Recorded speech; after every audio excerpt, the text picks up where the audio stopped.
Y'all ready for this? Welcome to the DeVerna podcast, where we talk about business, life, and how to win at both.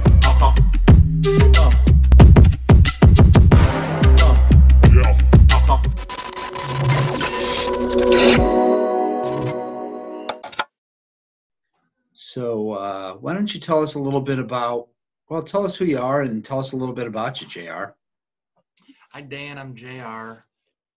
I'm the owner of Fastsigns here in Monroe, Michigan. We're visual communication specialists, and happy to be on the podcast with you. Yeah, this is fun, huh? It is kind of fun. So we've been friends for, what would you say? It's got to be close to 10 years, right? Coming up on 10 years. Yeah. And, friends might be stretching it a little bit, but acquaintance would be good. There's been moments of friendship, but we'll just go with acquaintance. I'll just say I admit knowing you. Yeah, for probably 10 years. Like, we used to do a little book club thing where there was a few of us that got together every Friday or every other Friday, and we would kind of study through some of our favorite books and things that we liked and ideas, and share ideas and brainstorm and walk through different hey, I'm having a problem with this, and kind of, just kind of use each other for our expertise. And there was a small group, probably close to 10 people at its peak, don't you think? Yeah, and we studied the books and we talked through life issues, and it was kind of accountability partners too, because people said they were going to do certain things, and you kind of came back every Friday and figured out whether you did those things or whether you were on track, or there was a fair amount of accountability to it. Yeah, I liked it a lot. That was a lot of fun. I missed it, or I miss it now, but like at some point, sometimes those things run their course and they tend to need to be unplugged for a while and then maybe plug them back in down the road. But yeah, when you have to start, like we were doing it every week or every other week, and then all of a sudden people started to need to be reminded, and you're like, what do you mean reminded? We've been doing it for a year.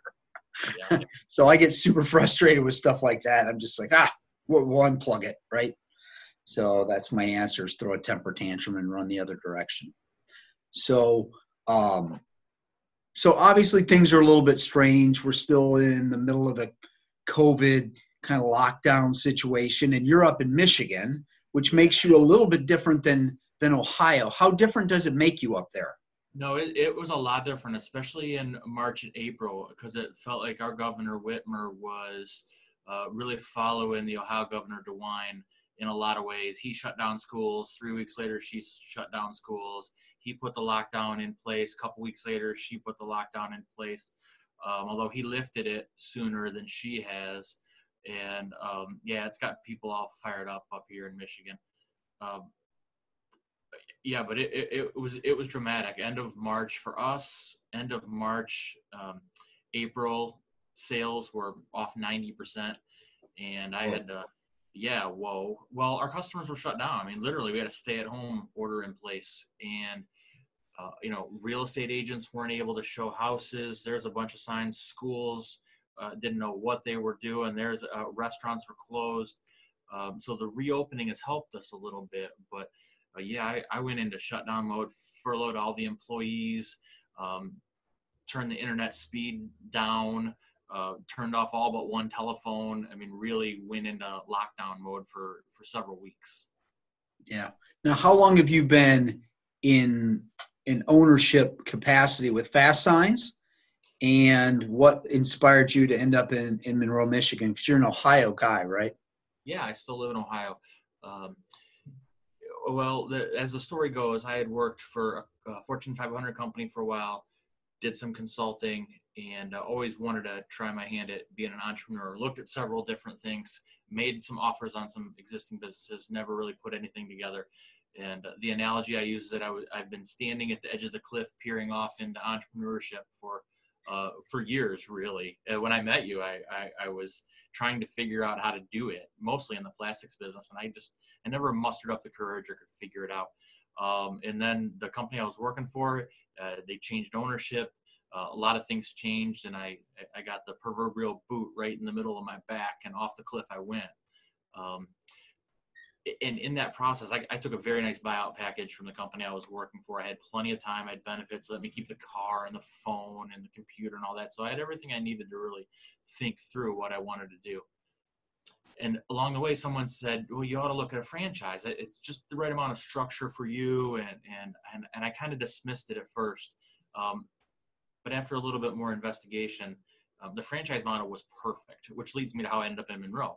So I reached out to these guys at Fastsigns because I'd already kind of dabbled in that. Some of the plastic I was selling was going into the sign industry, although not quite that directly. And after I looked at the business model, I was like, wow, the margins are good. This is the kind of work. There's plenty of freedom to price it the way we want, build the signs that we want to do. What territories are open. And they said the two best territories in the country that are open right now are Sandusky, Ohio, and Monroe, Michigan. And Monroe is 19 miles from my house. So it was like, it was meant to be. And that's how I ended up here. And how long ago was that? 3 years. We're coming up on 3. Wow. Well, I signed the agreement 4 years ago. We had to find some real estate and do the build out. So we've been open almost, November will be 3 years. That happened fast. It did go by fast. I have learned a lot. This is, this business can be very humbling. Yeah. So as a guy that's been around business owners, has lots of friends that are business owners and entrepreneurs, like that Fastsigns with having that turnkey element, but yet you got just as much effort, energy, willpower, strength, hustle that has to go into it. You find that to be a nice blend with having the franchise then? It was perfect for me. And the reason I didn't want, well, first of all, I didn't want food because I didn't really want to work on the weekends. And then everything else was like, these kids' parties or, so I ruled all that out. I wanted something industrial, but I didn't want it so structured. Like, I don't know, like if you own a Chick-fil-A franchise, for example, you're going to put your $4 million down. They're going to pick the location for you. You're almost guaranteed to be successful. But you're never going to invent a new chicken sandwich. You're never going to come up with a size of fries between medium and large that really hits the market. So Fastsigns is so totally different because they have the brand standards. They give you all the support and structure that you need. But after that, you can use as much of them or as little of them as you want.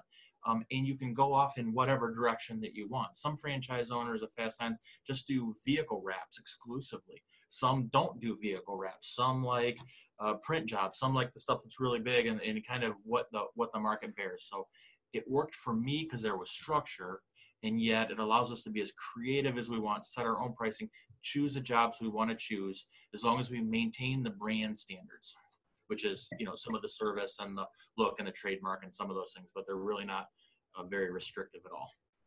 Have you kind of leaned into one or two products that seem to be what it's easiest for you to sell or easiest in this area or your area that you feel like this one's kind of selling like hotcakes?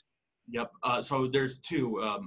Vehicle wraps are big because we don't have a lot of competition up here. The folks that need their vehicle done are either going to Toledo or Detroit. So that's an easy market niche. But the other thing is real estate and commercial real estate agents. They have a need for signage. They move them around all the time. They change. It's just a good market for us. And especially the commercial guys, they don't want to mess with it. They want to make one phone call, put this sign here, make sure it says this, and be done with it. And so we've kind of, and then on top of that, one of my business partners is also a commercial real estate agent, which is so perfect because as soon as he sells a property, the first thing that new business owner needs is a sign, graphics on the front window. It's just like the perfect kind of lead into that. So vehicle graphics and real estate, commercial real estate is really kind of what this market was hungry for. Can you kind of rattle off some of the things that you guys do? Because a lot of people, when they see, well, I just say myself as the perfect example. When I think of Fastsigns, I think of like, one of those things that a flyer that kind of whips around and gets your attention, like that thing. Right. Exactly like that. Or I think of like a little more simple old school sign like we have, a creative financial partner sign. But there's a whole bunch of things that you guys do outside the range of what we would consider be normal science, especially with the new strange elements of the COVID stuff too, which we'll be pivoting into in a minute here anyways. Yeah, that COVID's a whole other market. So when I signed up and I bought the franchise, I really thought that signage was all about branding and helping people grow their business. And my little elevator pitch was, of course, everybody wants to grow their business. Nobody has time to stop what they're doing and, actually go try to find high quality prospects. So you really need a sign. And we call them the silent salespeople. And you pay them once and they show up. They never call in sick. They work 24 hours a day. I had this whole kind of spiel for, what a sign did. But those signs were to help you build your business. 3 years into this, I realized that's a very small portion of the sign business. Signs are for wayfinding. They're for security. They're for safety. They are for compliance issues. If you have a pool, vehicle graphics, business cards, I mean, the interior decor, really, when I make some presentations, I ask people, okay, think of a sign. Just what's the first thing that pops into your head? And if there's 40 people in the room, I know there are 40 different images of what a sign is. Yeah. Kind of the cool thing about fast signs is that they'll let you go in the direction that you want, but there's a ton of creativity, which really isn't my strength. I've got a graphics designer on staff and outside salespeople that know how to do that creative stuff, but it's as broad of a market as you want to imagine it. So when you have somebody that conceptually says, I think I want something like this in my front window, they're not expected to have it like finely tuned and super tight before they come see you. Like they can come in with a generic idea and you like spin it into something terrific. Even a step back of that, even people that nobody knows what they want when we approach them. And some people think they do, which is fine. We'll take those ideas too. But what I like to start with is tell me what we're trying to achieve. If you're a commercial property manager or you're an apartment manager, we're looking for 98% occupancy rates. If you own a pool, we're looking to make sure that people know what the rules are, how to operate safely, and when the state comes by to audit you, that the signs are in compliance. I like to know what the objective is. Strangely, and I guess we'll get to this a little bit in the COVID, but businesses are shut down, but the economy is crazy good. So we're doing a lot of branding, and that means that people just want to build the brand and articulate their brand promise, not necessarily generate more sales. So very quickly after meeting somebody, I want to try to get to what is the objective of the project. Then we can design the sign.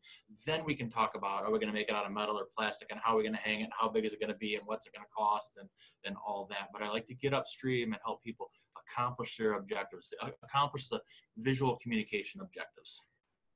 Awesome. Good. So this is like a real business, man. You're like a grown-up now. Sometimes I have to act like a grown-up, yes. Yeah. And how has it been being the guy in charge and when we've had such strange times right now that there's big, hard decisions to be made, like cutting back in this area or cutting back in this area, and knowing that you've also got some, being in Michigan, you've got some real, there's some real specific detailed things that they're making sure that you're doing as a business owner to help keep your staff safe and any potential customers. Yeah, that's been a challenge. I think the ability to communicate and lead a small team has been the most challenging. And keep in mind, when we opened this business, I really didn't know a whole lot about signs. I knew a lot about a very specific type of signs, but the whole sign world, I didn't know a whole lot about. It turns out that was the easy part. You can learn signs. Fast Signs will tell you how to build a sign, and they have all the equipment and all the vendors come in and help. Building the signs is the easy part. I think managing the team and putting a team together that can work together, that like and respect each other, that we, in figuring out when we need a consensus decision and when somebody just needs to decide and this is the way we're going and either get on board or don't. I think finding that balance was and is a challenge for me. And then you add the fact that it's Michigan, things are a little different. Yeah, it's been fun. So how has it affected your business? The COVID stuff Yeah, specific. like I told you, March was, off 90%, and we're climbing back steadily. We didn't really, and we still haven't made a complete rebound, but July was pretty good. August looks pretty good too. And I think the change really for me was in my head mostly, because when I heard the pandemic was coming, I said, oh, look at what a great business leader I'm going to be. I know how to cut the expenses, lay the staff off, shut down the lobby. I mean, I know how to collapse this. And we were just going to go home, hide under the bed, and wait for this thing to be over. Well, after about 10 days, 2 weeks, 3 weeks, the phone's still ringing and people still have needs. And now their needs are a little bit different. They need to tell customers that they're open and that they need these floor graphics to, where to stand and what the new rules are, which are changing constantly. So I personally had to come back to work, open the shop myself, and I had to learn how to do all the jobs. I learned how to run the printer. I learned how to run the laminator. I learned how to make the signs and all of our point of sale system. I learned how to do that. But the mindset, the shift was, this pandemic thing isn't going away. COVID's here to stay. And we need to figure out how to operate safely and effectively in this, I know it's cliche, but in this new world, or in this normal, this is how it's going to work. And we can't hide under the bed forever. And so I need to learn how to run the business. And then the thinking got even wider, is that we need to learn how to get kids back to school. We need to learn how to open restaurants. We need to learn how to vote. We need to learn this. We can't wait until this thing goes away. In my mind, it's not going away. And vaccine's not coming anytime soon. I'm not holding my breath for that either. So that was kind of the mindset. And once I got my head wrapped around that we have to operate in this environment, I started bringing the team back, getting them off unemployment, getting them off, started working with the vendors, changed the lobby layout a little bit, did more things online. In fact, I just attended a seminar last week about how to do more things virtually, the things that are on podcasts. All the technology is right here in front of me. I just need to learn how to use it. So it sounds like a bright side of the COVID is you now know how to do the whole process. Everything but the graphics design. I still don't know how to use the some of that software. It's pretty tough to learn to be creative. It's hard. Under the gun. Yeah. But yeah, now I can run this place all by myself if I ever had to again. But are there any other bright sides to this, or like, hey, this was in hindsight, this was a big win after all this craziness happened? Well, yeah, I mean, I know my equipment much better now. I know what my people do. I appreciate them much more. I don't know, on a personal level, my son came back from college. He worked here with me a little bit. We kind of reconnected. And just the ability to shift thinking in the matter of a couple of weeks was pretty, it was out of my comfort zone. Yeah. Would you say that, are there any, currently, do you have anything that's like super exciting that you're working on? Any projects or anything you're like, man, this thing is, this is a lot of fun, where you can kind of get groove and forget about all the craziness going on outside?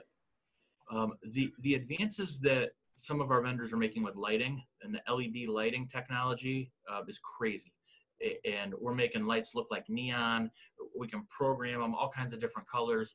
That is pretty cool. And that's way out of my comfort zone. That's not my background. My background was static signs. So another reason to have a good franchise partner like Fastsigns behind us. I'd say the LED stuff's pretty cool. Yeah. And how are they using these? I mean, when you mention it, I really don't even know what you're talking about, I guess. Right. So these are the lights, without going into a whole day seminar, these are the lights that are typically behind the signs that make it light up. Traditionally, they were incandescent or fluorescent bulbs, which burn out once in a while and frankly use a lot of electricity. LEDs use like very little electricity. They wired on low volts. They're not actually light bulbs, so they don't actually burn out. The life expectancy is usually longer than the sign. And you're just able to give things a more visually pleasing look and the return on investment for energy usage is less than 1 year. So they're a piece of cake to sell. You tell a business owner that, hey, you know, this $1,200 or this $1,700 will probably pay for itself in a year and a half. And oh, by the way, you get a better looking sign that probably will never burn out. It's like a no-brainer. Mm-hmm. So that's kind of fun. That's a whole side of the sign business I didn't even know existed until I got into it. Yeah. Well, that's cool. Well, it's cool to watch the evolution of you. So if I go back to 10 years ago and you were an employee who was talking about like this idea conceptually that you might be a business owner, and into the far enough into that excitement that you were kind of coaching people and kind of as a almost like mentoring and saying, hey, taking people that were in small businesses and walking them through the process of building a game plan, building short-term goals, long-term goals, things that you were helping to hold people accountable. I mean, there was a lot of what you were doing that is very, I mean, you can just flip the switch and make that something you're doing in your business, and I would expect you're doing it in your business today. So it's really cool to see somebody that I've known for a while go through that process of, that employee process to what everybody thinks of as very glamorous. Being a business owner, it's very exciting, it's very glamorous, except that maybe not now, right?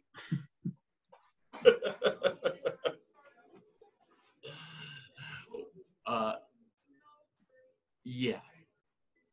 Yeah. And I still do, that's kind of my side hustle. I still do a little bit of that, coaching and mentoring. I love reading people's business plans. I actually do that for free if anybody wants to look at a business plan. I love doing that. I like writing them. But shortly after we opened the business, it was a Saturday morning. We were having breakfast in our breakfast nook, which has got some windows that overlook the backyard. Saturday morning, my son Joey's there, and it's raining. It's raining hard, and the sprinklers turn on. Sprinkler systems pop on. And I said, Joey, get up, go to the garage, go turn the sprinklers off. It's raining. And he's eating a cereal without even missing a beat. He looks at me and says, Dad, you own a business now. Aren't we rich? Let him run. Right. Yeah. No, Joey, I've never been more broke in my whole life. My whole life is in this business right now. That's exactly the sort of thing that I can't afford to do right now. So yeah, I think the perception is that once you're the business owner that you've made it. No, you just took the first step. It's still, the jury's out as to whether you're going to make it. And that's the one thing I've learned is that we're definitely not going to starve. The jury's still out on whether we're going to make $1 million or not. But yeah, we'll probably end up somewhere in between. But more importantly, I'm having fun. I love it.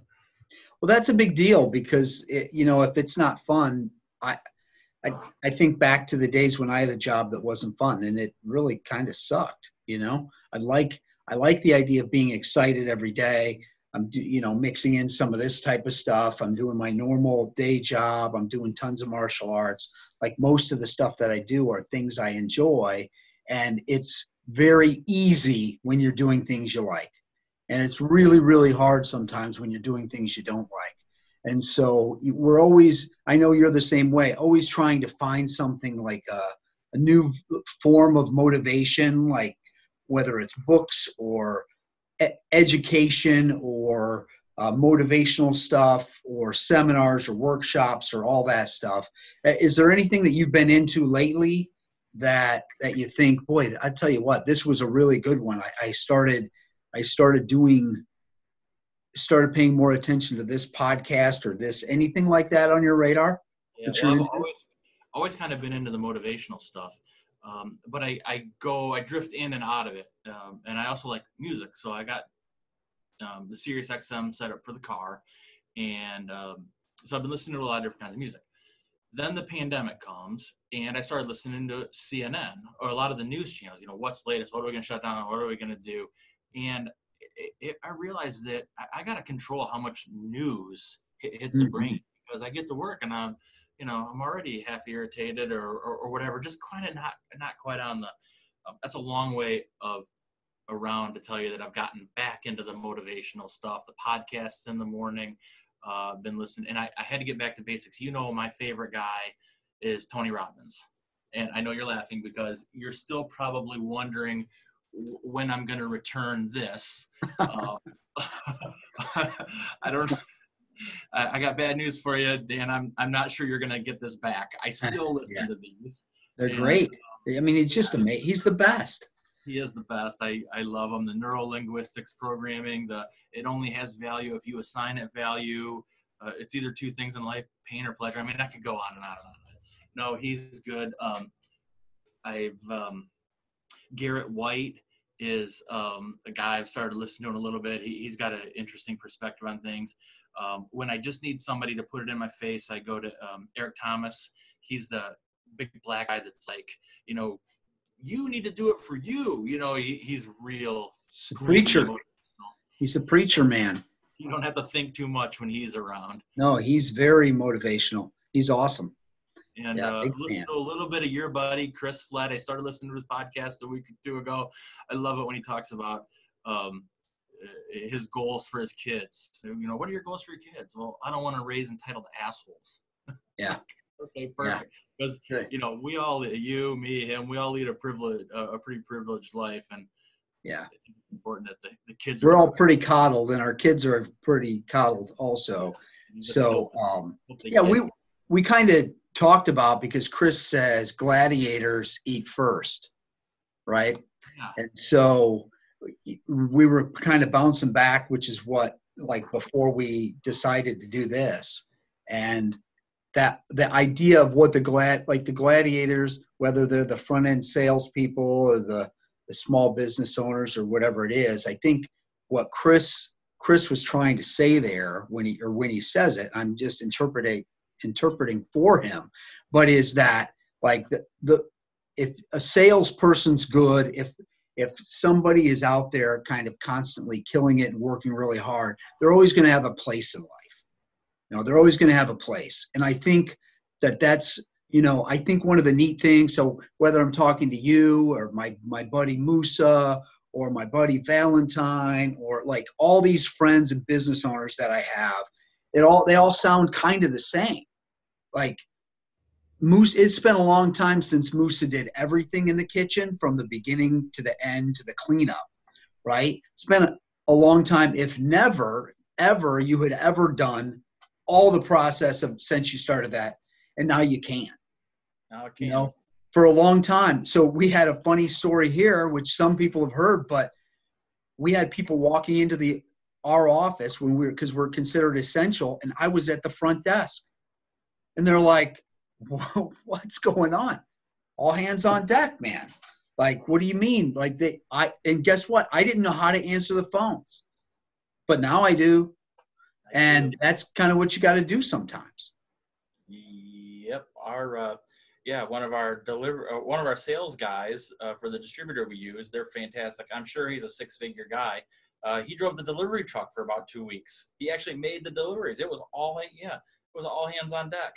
Whatever job needed to be done. Yep. Yeah, it's interesting. We were back in the earlier stages of this, and my partner Jennifer and I are like trying to map out different groups.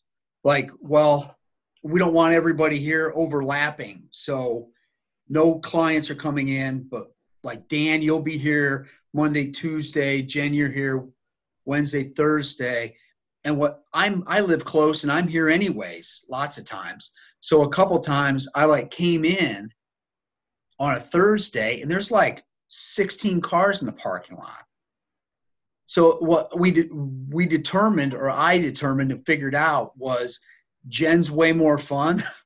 So everybody was coming in on the Jen days, which actually worked out because I would get so much stuff done by myself here.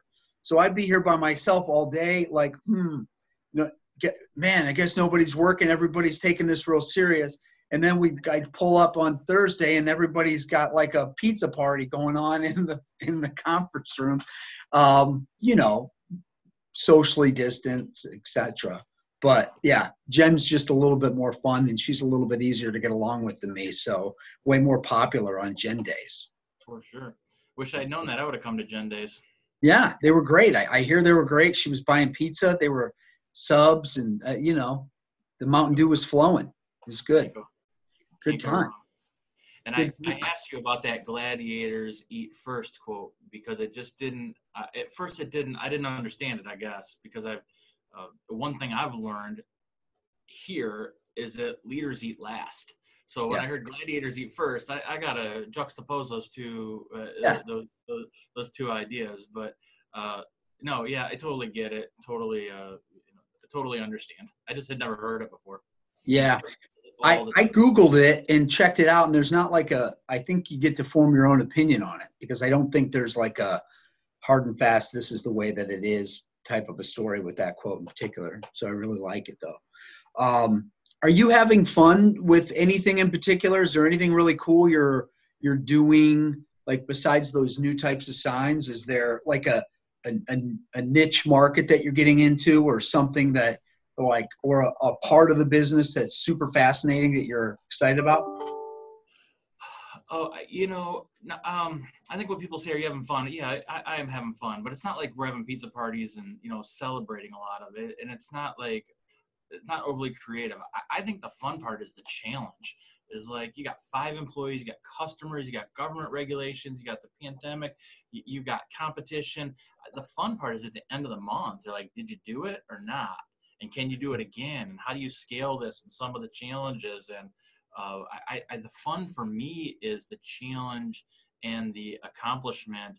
And yeah, I'm not sure I'm really explaining that correctly, but it's more the feeling of accomplishment.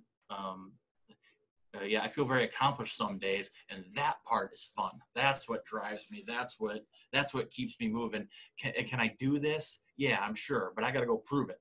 Yeah. Have you adjusted your goals? I mean, I know you're a big goals guy. So like, have you like looked at, well, we've got thrown this tremendous curveball. So these are some of the things we're going to adjust and trying to make everything work.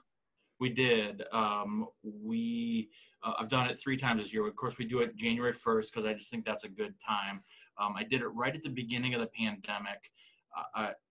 I kind of redoubled down and said, okay, well, we want to grow. I can't remember what it was, 30 something percent this year. We've doubled every year and then this year I wanted to slow the growth rate back to about 30% because that's what I thought we could do. So I doubled down on that. And then on August 1st, we revisited it again. And I decided that if we could do in 2020 sales, profits, and number of new clients the same as we did in 2019, that would be a win. So yeah, we have scaled it back and readjusted the goals. Because of the business climate, and everybody thinks, well, everybody needs signage because of COVID, and they do. But the regular stuff, the digital projects that we had in the works, the city of Monroe and the schools we're going to do, they passed a levy. They were going to do 13 digital signs all over the county. All of that is just gone. I mean, see you next year. So the COVID related floor graphics, posters, sure, it's keeping us busy, but it's low dollar stuff. All that high dollar stuff really just went to zero. So yeah, we readjusted the goals.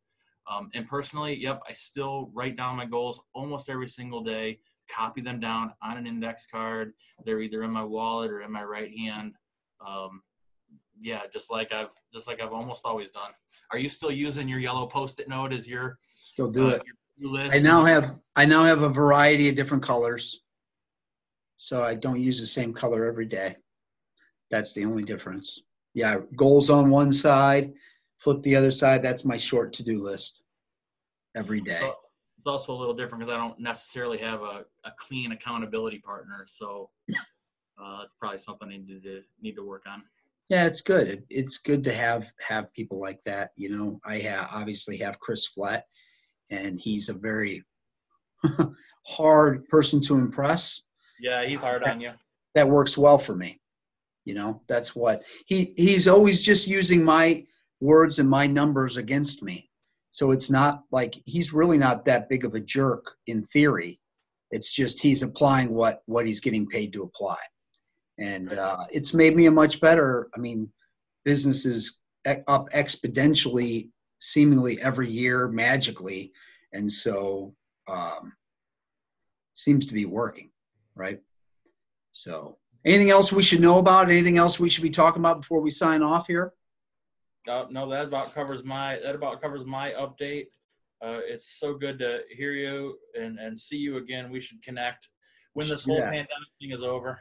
Absolutely, sometime very soon. Glad we did it. We should get the club back together, get the gang back together. We could. Maybe we're gonna have to do it online, but we could or should. We should, absolutely. Well, thanks for your time today, JR. Don't work too hard. I usually don't. All right. Thanks, brother.